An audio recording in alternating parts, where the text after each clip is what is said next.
You check the numbers one last time. Every single digit matches. You're holding a piece of paper worth $1 billion. Your heart is hammering against your ribs. Your brain is screaming at you to celebrate, quit your job, and drive straight to the state lottery headquarters to demand your cash. Don't move.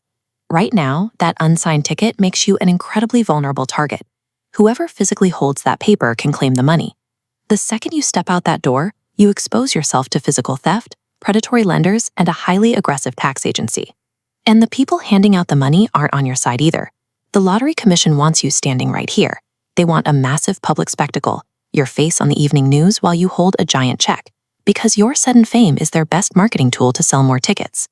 To get out of this intact, you need to execute a highly systematic, legally binding disappearance.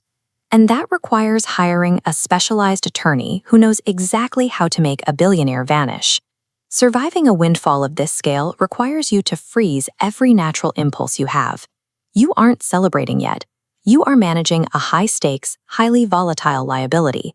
The absolute first step is protecting the fragile piece of paper itself against physical destruction. People have actually tried hiding their tickets inside their freezers, only to have the cold moisture eat away the printed ink. Others have tried welding floor safes into concrete, risking actual fire and sparks right next to the paper. Here is the correct protocol. You take a selfie with the ticket next to your face to prove possession. You photocopy the back. Then you place the original in an envelope, walk into a bank, and lock it inside a safe deposit box. Once the paper is secure, you do nothing. In fact, if you win late in the year, rushing to claim your prize is a massive financial mistake. Take a look at this timeline mapping out a hypothetical November win. If you claim the money immediately, the federal government takes their automatic 24% withholding right then and there. But because that money bumps you into the highest 37% tax bracket, you're going to owe an extra 13% by April 15th, just a few months later. Now, watch what happens if we shift the claim date to January. By waiting just a few weeks to officially tender the ticket, you push that massive secondary tax bill an entire 12 months down the road. That buys you a full year to set up tax-deductible charitable planning and structure your assets. While you wait, you have to maintain the illusion of a totally normal life. That means continuing to work your job. If you abruptly quit, you raise immediate suspicion among your coworkers, and you instantly lose your health insurance before you've secured a replacement. By forcing yourself to wait, you stop being a panicked target. You buy the exact amount of time you need to build an impenetrable financial fortress. Eventually, the waiting period ends, and you actually have to walk into a state lottery headquarters, like this one in California, to face the bureaucracy. The state's verification process is ruthless. Your driver's license and your physical Social Security card must match down to the exact letter. If one has your full middle name and the other just has an initial, the entire payout grinds to a halt. If you live in a state that legally requires you to reveal your identity, your PR strategy needs to be calculated and intentionally boring. You tell the cameras you're just going to relax, maybe buy a standard pickup truck. You give the public zero reason to be jealous of you. Contrast that with one recent billionaire winner who immediately started buying up luxury mansions in a California neighborhood that had just been devastated by wildfires. That kind of highly visible, tone-deaf spending instantly paints a tarpon on your back and turns an entire community against you.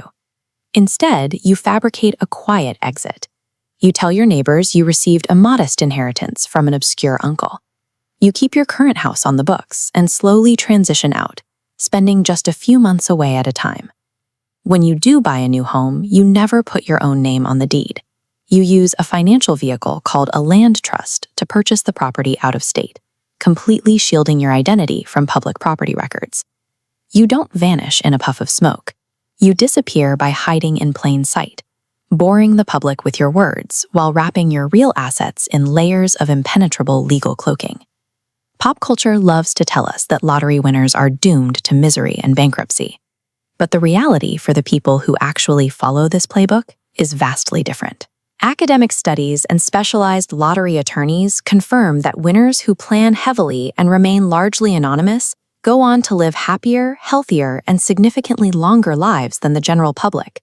Once the defensive walls are up and the initial taxes are managed, that wealth can be weaponized for the future. This chart illustrates a legal structure known as a generation-skipping dynasty trust, It allows a central pool of wealth to continuously funnel dividends downward to future descendants, completely shielding the principal from estate taxes as it grows. By letting those investments compound without taking early withdrawals, lawyers are able to fund individual $20 million accounts for great-grandchildren who haven't even been born yet.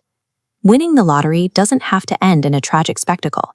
By burying your instincts and relying on precise legal architecture, you can engineer an invisible, permanent legacy that secures your family for centuries.